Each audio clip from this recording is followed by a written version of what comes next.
Hi everyone, welcome to our podcast, Best Possible Me, where we look at relationship dilemmas, try to open different viewpoints and perspectives in hope that if everyone does this, we all become the best possible me. I'm Cindy. And I'm Ella. And today we're going to look at a podcast about canceling the wedding because my fiancé made a secret deal with my dad. Okay, that's a very juicy title of the story. Would you like to read the story, Ayala? Yes, Okay, thank you. So I, 33-year-old female, was supposed to get married with my fiancé who's 35 and a male. We had been together for 4 years prior to that. He proposed on holiday, and it felt like the most perfect moment in my life, and I truly believed I had found my person. Planning the wedding was very stressful, but exciting. I came from a well-off family, and my dad had offered to pay for a large portion of it. He has always been a bit controlling, especially when it comes to money. He used to tell me growing up that I needed to protect myself financially, especially in relationships. I thought it was him being overprotective. Sometimes it bordered in paranoid. But because he's a businessman, he always was very calculated with finances. 2 weeks before the wedding, my dad and I were having lunch and going over some of the final guest list, when all of a sudden he said something completely that blindsided me. I don't remember exactly his words, but it was something like, at least now I know he signed the prenup. Money well spent. I literally paused mid-bite. I asked him what he meant, and he brushed it off at first, and then after I pressured him, he said that he offered my fiancé a significant sum of money to sign a prenup he drafted months ago. Not a mutual prenup. Not something that we created together. Something that he wrote up himself behind my back, and my fiancé agreed to. I went home that night and confronted my fiancé. At first, he looked like a deer in headlights. Then he admitted it. Yes, my dad approached him with a prenup. Yes, he signed it. And yes, he accepted the money. The part that hurt me the most wasn't even the prenup. But honestly, I understand the value of one, especially with the wealth imbalance between myself and my fiancé. I would have been totally fine discussing it openly. What broke me was the secrecy. The fact that the two of the most important people in my life made a deal about my future without me. The fact that money was exchanged like my marriage was some kind of a business agreement. It felt like I was being handled, not really respected. So I called off the wedding the next day. It wasn't a dramatic scene. I just told him I couldn't go into a marriage with that kind of breach of trust hanging over the two of us. But in my eyes, the damage was done. He made a life-altering financial decision about our marriage without even consulting me. And the only reason I found out was because my dad accidentally let it slip. Since then, everyone had an opinion. My mom thinks I'm overreacting, and she says that I'm throwing away a great relationship over a technicality. My friends are split. Some say that I've dodged a bullet. Others think that I'm just being cold. My dad, who actually caused this whole scenario, is acting like he's a victim here and said that he just was trying to protect me. And my ex has been texting me and calling me nonstop, saying he still wants to make things right. I miss him. I still love him. But I can't shake the feeling that if he hid something like this from me before the wedding, what else will he be willing to hide from me in the future? So, am I wrong for actually calling off the whole thing? What do you think, Cindy? That's big. That's calling off a wedding. So basically canceling everything 2 weeks before the wedding. That's a huge decision, isn't it? It is. It is. look, I think that she wisely noticed that there is a controlling issue here. She did say in the beginning that I always knew my dad was a bit, Controlling. Yeah. And control like this is a red flag and might come from gender roles perspective as well as from the perspective of I have the money and therefore I decide or dictate. Yeah. Also, the fact that that she grew up with that, I can actually see why she's really, really vulnerable when her fiancé, in a way, is going with it. Sided with her dad. With this controlling behavior. Because although she didn't mention controlling behavior by the fiancé, just the lack of trust, in a way, I'm questioning if subconsciously it didn't link to that red flag of controlling. So is my partner also wanting or thinking that he can control me or decide things behind my back and through that control me? Okay. So I'm questioning if maybe that's part of what's happening in the background. So there's a deeper link between that, and she feels and one of the words she mentioned, I was like, oh yeah, that's, she put in a way, she used the word respect. She didn't feel there was much respect because on the surface level, she said she would have been fine with a prenup, but it is not a prenup that was brought up, discussed between her and her future husband with her fiancé. It is being handled literally behind her back. That's where hurt her the most. Yep. And doesn't feel like other people's reaction doesn't represent that they understand how she feels. Yes. And if we try and look at it from the fiancé and what he did wrong, well, number one, he keeps secrets from her. Exactly. And this is big. Yep. He's making decisions without involving her. Yes. So on top of not telling her, he actually made a really big decision that, yes, theoretically it's about him because it's a prenup that he's signing. He needs to sign, yeah. But it still impacts her. So he's making a decision that impacts her without actually having a conversation with her and involving her in that. Right, okay. And also the fact that he needed to take care of your So, as if she can't manage that to discuss a prenup or to be involved in the process of that. Yes, which also kind of is a bit of an alarming bell of why does he need to manage my emotions?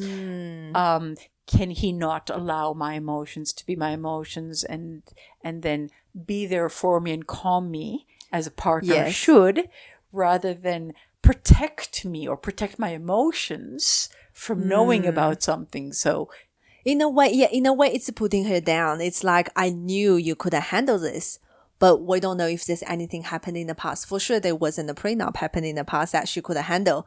She feels like the need to protect her, but at the same time, blindside is not protection. No, it isn't. So really having you avoid something impacts your ability to develop resilience for the future as well. So if he thinks that he needs to protect her now, rather than help her slowly build that resilience for future things that might come up. Whatever things might come up. Yeah. Then is he doing her a favor here? Exactly. No. Yeah. It's almost like not even trying to get her involved, but having a pre-assumption of no, she couldn't handle that. Yeah. In a way, like I said, it's putting her down. Like, you can't handle this anyway. Let me just not even bother you with that. Yes. So all of these things come up, but then is all of this reason, should she actually have called off the wedding? So it's her call, ultimately. It is 100% her call. And she made the decision. Yes. And we have to respect whatever decision she actually made. Yes.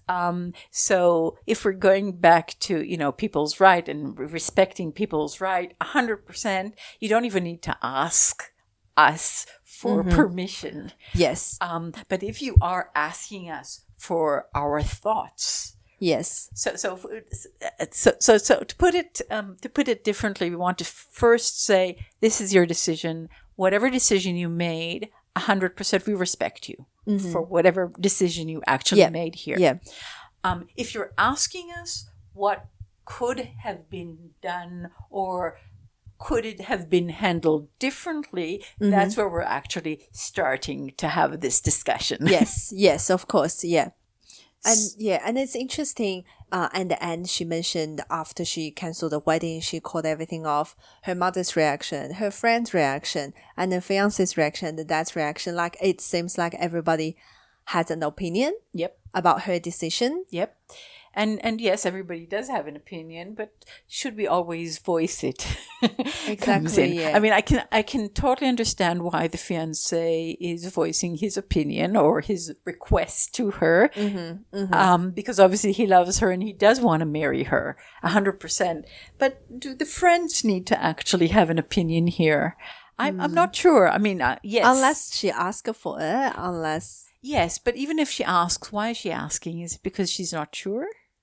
Or is she asking to get legitimacy? Or could be. Or are they voicing it because we automatically voice our opinions even when we're not always asked? We're not being without being invited. Yeah. Yes. Could be. We don't know. So again, all kinds of points to think about and take into account. I'm sure she's devastated, even though she decided and she was very firm on her decision. So aren't we there just to support her no matter what, even if our opinion might be a bit different here? Yes. Okay. So the most important thing really, as we said, is your opinion. And as you're the only person who actually knows the ins and outs of your relationship, the conversations, the experiences that created your dynamics with the people involved and your innermost feelings. And it is you that will need to live at the end with the consequences of your decision. So yes, other people might be impacted. Other people might have lose some sleep. Other people might a lot of things. But at the end of the day, you need to live with yourself, and you need to be okay with your own decisions. Right. Okay. The mom obviously thinks she overreacted, and saying she's throwing away a great relationship over technicality. What do you think about that? Like, the word is really interesting. Technicality. The mom thinks a prenup is a technicality and she shouldn't be too upset. It's almost in a way she shouldn't be too upset about it. Yeah. And again, we need to remember that everyone is growing up in a different generation and looking at things in different ways. So mom living with a man that the daughter says quote unquote controlling. Yes. Yeah. It could be that she's been controlled for so many years that she actually doesn't see it. This is a norm. This is a norm to her, and it's normal practice. Yes. Could be. But it could also be that mom looks at things much more rationally and much less emotionally. And she also sees a prenup as a business transaction rather than a real relationship. Okay. So if let's assume that the dad is not controlling the mom, okay? And these are all assumptions because we don't actually know. Yes. So obviously if dad is controlling mom 100%, it doesn't matter what mom sees or doesn't see. And therefore we shouldn't look at what mom says. However, if dad is not controlling mom and mom is very strong in her own right and has an opinion and voices her opinion regularly, it could be that because she's older and looking at things from different perspectives, she's looking at it much more also like it, as she said, technicalities, so as a business thing. Okay, in the long term. Yeah, right. Okay. And not looking at the prenup as an emotional thing at all. And therefore, she's saying, let's look at two different things. Let's look at your relationship with him and your love for him and the dynamic, which is a good dynamic in the mom's eyes, right. of this relationship. and put aside the technicality of a business deal that, yes, he might have or could have actually talked to you through and showed more respect about that. But would you lose a partner because over a business deal in a way, even though that business deal touches you? So if we take it out of context, let's say that the partner bought a house without your knowledge. Right. Okay? Okay. And he bought it from his money, not from your money. So it's not that he took from your money, but he used all his money to buy a house, and he did it to surprise you. Right. So, so he didn't ask for your permission. He just chose to do it. Right. Okay? That's a business deal. But it was secretive. He didn't respect you enough to ask you if this is the right house, if this is what you want. Yes, if this is the location, the whatever. Yes. Yes. But we would see that as a romantic gesture, wouldn't we? If someone buys you a house as a present and all of a sudden surprises you with it? I don't know. In a way, yes. But what the fiancé did in this story is different. He sided with the girl's father, and he took the money that the father offered for him to sign the prenup. Yes, but he took that money. We don't know doing what. We don't know what he planned to do with it. Yeah. But the prenup really protects the daughter. So he didn't take money away from the daughter. He didn't disadvantage the daughter in any way. He disrespected her. Right, yeah. But financially, we're not questioning that. But financially, he didn't do anything to put her in a worse position, the opposite, in a way. Okay.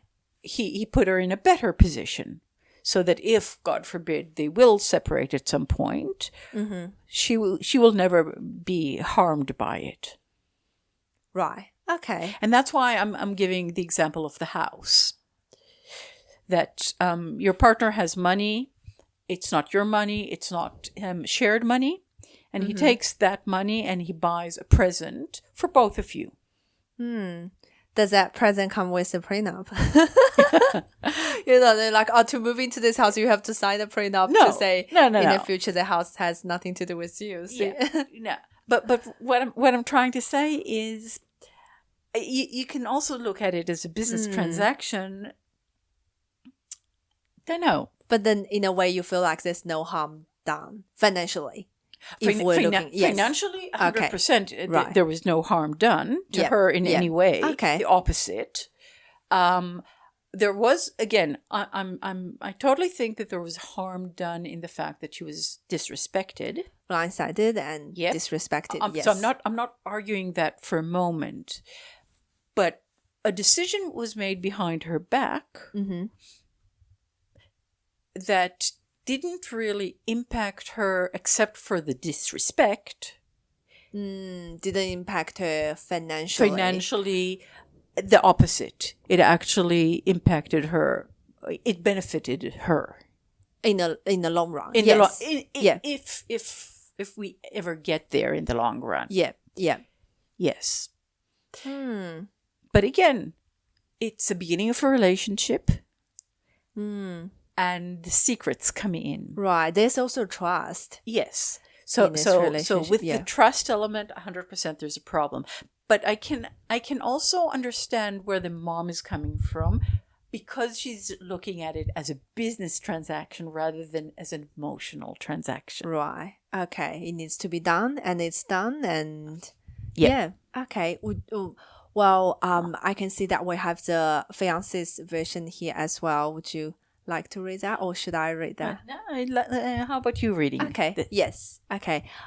So this could be fiancé's version. This is what we're going to read out. So from the fiancé's perspective, I met my fiancé 4 years ago and knew from the second date that I wanted her to be to be my wife for the rest of our lives. We moved in together and it was perfect. I worked hard to be able to contribute equally financially because she's from a well-off family. I was always feeling vulnerable about money and therefore changed jobs just to get better pay. After I proposed, we started planning the wedding. Jill, my fiancée, told me that her dad wanted to pay for the majority of the wedding. I tried to argue, however, because my parents can't contribute and our financial situation doesn't have much saving in it, and I wanted Jill to have the wedding of her dreams. I agreed. About 5 months ago, Jill's father asked to meet with me in person and told me that he wanted me to sign a prenup. I was more than happy to do this as I will never see myself taking money that isn't mine, nor ever leaving Jill. I was aware that Jill would be very upset about her dad doing this, and I did not want to upset her. She was already stressed enough about the wedding preparation, and as the topic of prenup hasn't come up for either of us, I just thought it's best not to raise it and add additional stress for her. When I told the dad I will sign it, the dad was adamant to give me some money that she called starting up money. I wanted to share this with Jill, however, the dad seemed very intense about it, saying that he prefers I don't share this conversation with Jill. Jill, as it will upset her. I know he was right about Jill being upset, so I agreed, planning to tell Jill about the money after the wedding and using the money he offered to buy other furniture of Jill's choice to our new place. When Jill found out due to her father telling her, I felt really awkward, as the dad was the one that asked me not to say anything. I begged her to reconsider. I admitted it was a stupid mistake that I didn't discuss this with her from the get-go. I explained I did it for her to assure Jill that I was never after her money, her family's money on one hand, and not to increase stress around the wedding on the other. I explained to her that I don't want to start our lives together with conflict, that if she wants, we could rip up the prenup or do a different one she would feel more comfortable about. I understand she's mainly upset that I didn't tell her, however, I was planning to. I just didn't want to add stress to an already stressful situation and didn't go about it very well. I have since profusely apologized, sending her messages and calling her every day, but she called off the wedding and will not speak to me. Yep.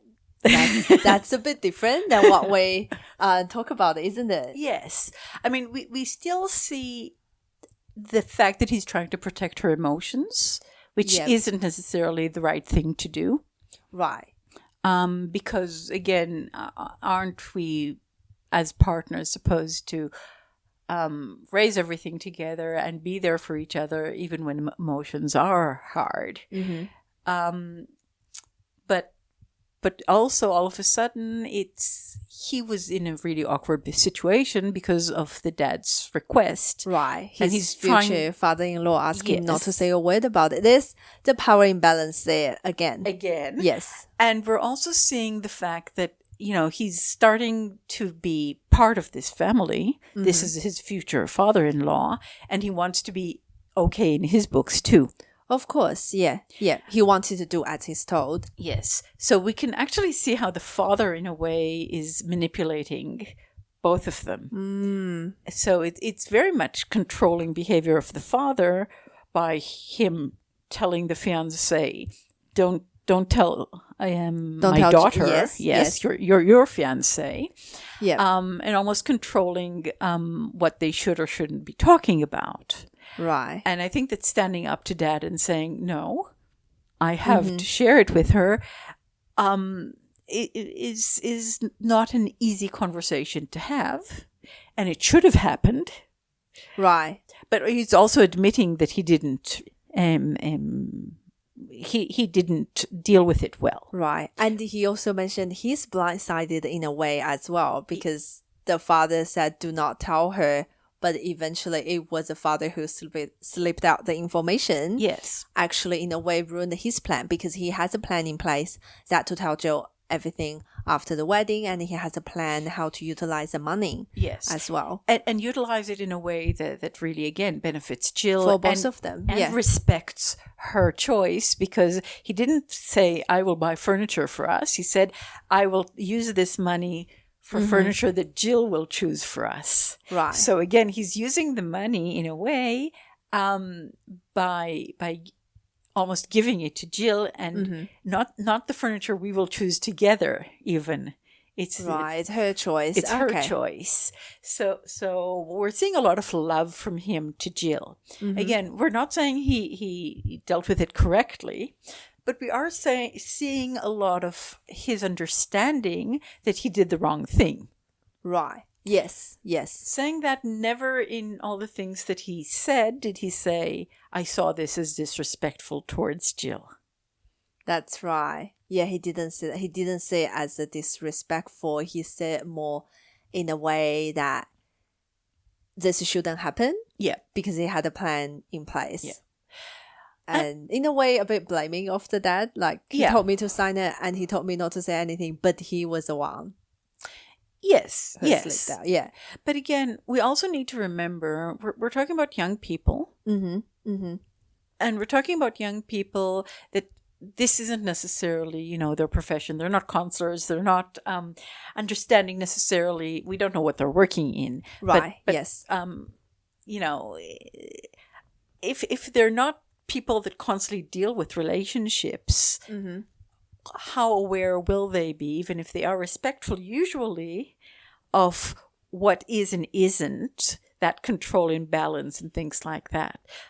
Right. So when you're in it, it's a problem. When you're not in it, it's not, Yeah, I get what you're saying. You're not always aware of all the little... Yes.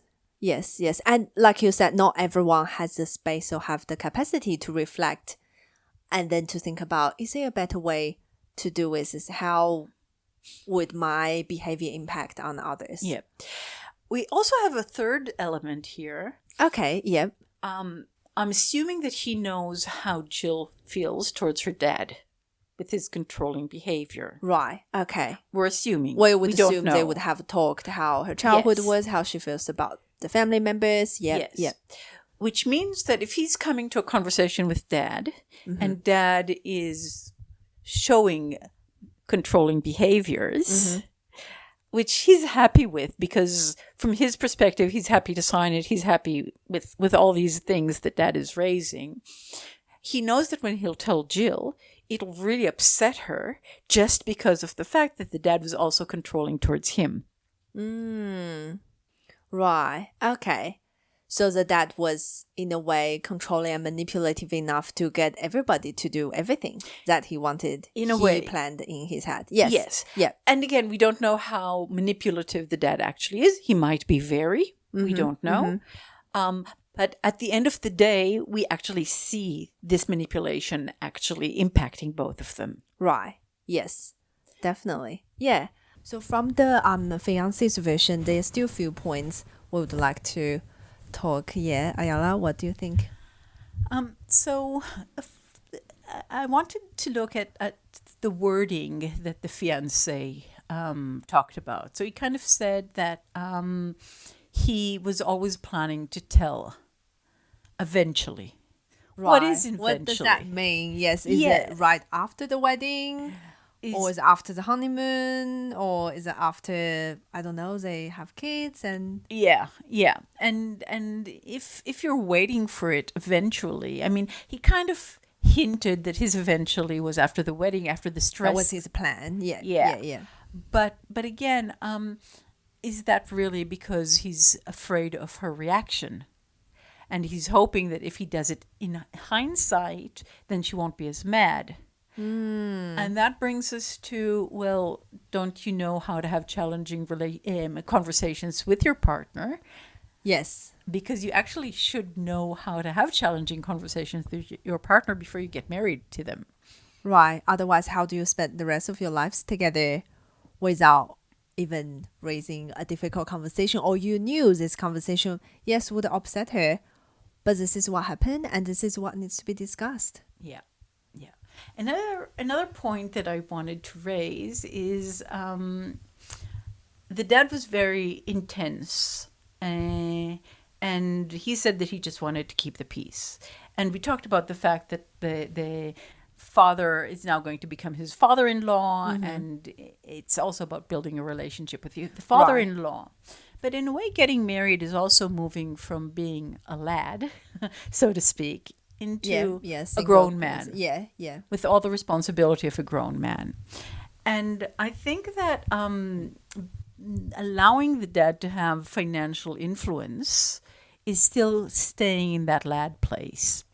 Whereas being assertive and saying to dad, look, I really appreciate where you're coming from and what you're saying, but I'm starting a relationship as an adult with your daughter, and the way our relationship is honest, is open for this open communication. Yes. Yeah. And being assertive to dad and saying to him, look, I'm more than happy to sign the prenup. Up to you if you want to give the financial incentive or not. I'm not doing it for the financial incentive. Yeah. But at any rate, I am not keeping this from your daughter. Yes, I would like to talk about it with her. Yes. And in a way, that's actually being a man. That's actually standing up for yourself. And you don't know, maybe the father-in-law will respect him more because of his assertiveness. Yes, and by showing the fact that he's doing things his way, not necessarily father-in-law's way. Right. And also by showing that, you're actually clearly making a message to father-in-law, don't think that you can continue managing us and controlling us. Right, that's the underlying message, isn't it? Yeah. It's the controlling and doing what the father-in-law told him or the father told the daughter to do. And how does that look like in every other decisions they will make together as a married couple potentially? Yes. Where to buy for the next house and when to have their first kid or where to go for holiday. Yep. He has all kind of flowing effect. Yeah, 100%. Beautiful. So now let's listen to the dad's version. Right. Okay. Let's have a look. What's the dad's perspective? Okay. So dad's version. Jill was always a naive, lovely-hearted girl whom I felt I needed to protect from the world because she always trusts people and sees the best in them. She was never great with finances, and why would she be? As we were well off and money was never an issue. She met a decent guy that seemed to be good for her. He was protective to her as well, and he also seemed smart with the finances, which I obviously see as a good trait. However, he's still young and he doesn't have the income that Jill is used to. It didn't really seem to worry Jill, and my wife and I were always happy to help them financially as they grew. So hopefully the impact on Jill would be minor. However, I have lived through enough situations where, after a while, there might be tension in a relationship and things are no longer lovey-dovey. And in these cases, the person that has had strong finances in the past often gets financially hurt by the other side. Therefore, it was clear that I needed to get her partner to sign a prenup. As neither she or Joe mentioned the prenup, I drafted one myself. And to make sure that he would agree, I thought I would offer him a substantial amount of money to make it worth his while. Jill was really stressed with the wedding arrangements, and I didn't want to trouble her further. I invited Joe to lunch to talk about the subject. He seemed very agreeable to the idea, and I didn't want him to feel intimidated by me, so I called the substantial financial gain a starting up money. He seemed very thankful for this.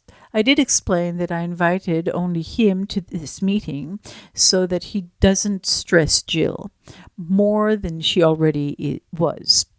In a way, I saw this as a bonding meeting between me and Joe, making him feel that I respect him as a man. 2 weeks before the wedding, I was having lunch with Jill, going over some final guest lists, when Jill seemed overwhelmed with the amount of stuff that she still needed to deal with. And prepare about. And that's when I said, at least the prenup is signed, money well spent, thinking that Joe had probably told Jill all about this.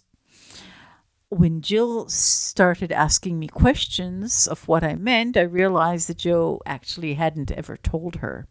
So I tried to brush it off, but when she continued to push, I explained that I offered Joe a significant sum of money to sign the prenup that I drafted months ago. Jill became very angry and left our lunch straight away. I assumed she was angry that Joe hadn't mentioned it to her, nor did he mention this prenup. Jill later told us that she called the wedding off. Well, good thing that it blew up before, not after the wedding. I suppose he can't communicate with Jill in a way that ensures her feelings are cherished and respected. Just proves how important it is to have a prenup in place. Okay, that's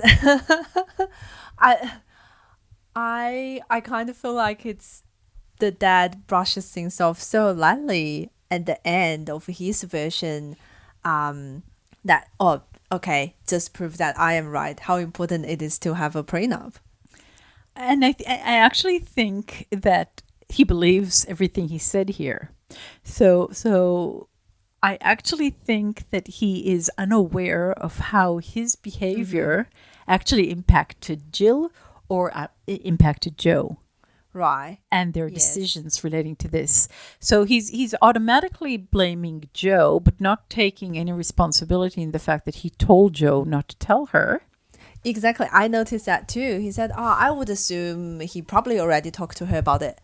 So he wouldn't expect the daughter to have such a reaction because Joe somehow took his advice, where he probably already made Joe promise him to not to tell Jill about it. Yes. That's interesting. It's very interesting, unless he said it, but in a way he knew that if it was him, he would have discussed it with his wife. So he automatically assumed that although Joe would do the same, not understanding the power imbalance and how it might have affected Joe. And Joe respected him and what promised, what was said, and he followed that. Yes. Right or wrong, he followed that. Yes. And he's saying if he's stupid enough to follow me saying To that, not to tell her, yeah, then that shows the lack of communication between the two of them, and therefore it's good that it fell. Exactly. Yeah, there was no consideration of their feelings. Yes. What's really interesting is that until now, when we read the story, we were really angry at the dad, constantly saying he's manipulative. He's controlling. And he's controlling. Now, looking at it from Dad's version, it doesn't seem like it was calculated. So, yes, there is protectiveness. Yes. Yes, there is a lot of thought about things. Yes, he did make a decision of not involving his daughter into this. Yes, but it doesn't seem like it was cold and manipulative as it seemed when we were looking at the other two versions. I do think that the dad has a huge issue in understanding how his behavior impacts other people. Of course, yes. And I do think that Dad might want to stop and do some reflecting about maybe some level of responsibility because of the way it all happened. Yes, yes. It started from him. Yes. Started from him. But I can also see Dad saying, well, I actually, I was there just to protect, just to try and make things easier. I never meant it to get to a level that it impacts in their relationship. And if they aren't honest enough or communicative enough between them, then this their could have problem. been avoided. Yeah. Yes. That's saying if the dad is capable of having that honest conversation with the daughter Yes. to explain where he's coming from and how did he do things his way, and maybe also reflect on maybe that wasn't the best way. Yes. Yes. So it's interesting looking at different versions of the story. All Yeah. in all, if we try now to look at the bigger story, knowing all perspectives, What would feel different? Like reading the headline, you feel like, she canceled her wedding 2 weeks before. What has happened? And then a big piece of that information is the prenup was signed and money was exchanged. We feel so sorry for her in a way that yes, she definitely should have called off the wedding. It's a dad, it's a fiance, there are problems. I kind of feel like her friend saying you dodged the bullet of not going to marriage with this man that you cannot trust at all. But things not always that easy. yes, It's not always that straightforward. 100%. And I think that what is really interesting to see is that when you actually put emotions aside for a moment and actually try and understand each other's viewpoint, you see that everyone made a bit of mistakes. Of course, yes, yeah. And everyone, or at least some of them, admit to their mistakes. Yes, Let's put it yes. that way. But if you look at the fact that we're human and we're flawed, Yeah, of course, no one is perfect. and no one's perfect, the fiancé is realizing his mistake and is admitting to it and does understand that he didn't do the right thing. And I'm asking myself, is this the first time that he made a mistake, or is this an ongoing pattern? And if it is a first time under these circumstances, and look, Jill is stressed. I'm sure that Joe is also stressed before their wedding. Yes, yes. Can Jill actually accept Joe's apology? Can she trust him that he learned enough from this instance that it'll never happen again? Yeah. Can Dad realize where he went wrong and not say things of assumption that, he'll probably tell her anyway, and not put him in that position to begin with? Keeping a secret. Yes. Yes. And can both of them be much more respectful to her and her ability to manage her emotions even when she's stressed, and maybe find different ways to support her and her stress rather than hiding things from her in order not to stress her more. Right. Yes. Yes. Lots of open-ended questions, and Yes. we will never know. No, we won't. And obviously it has happened, so it's all too late.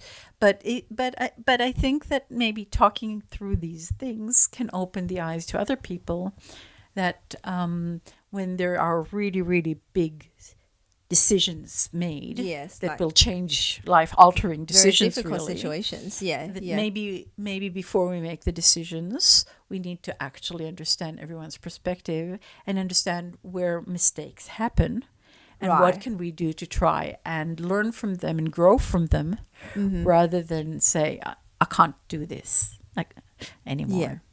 Yeah. Definitely.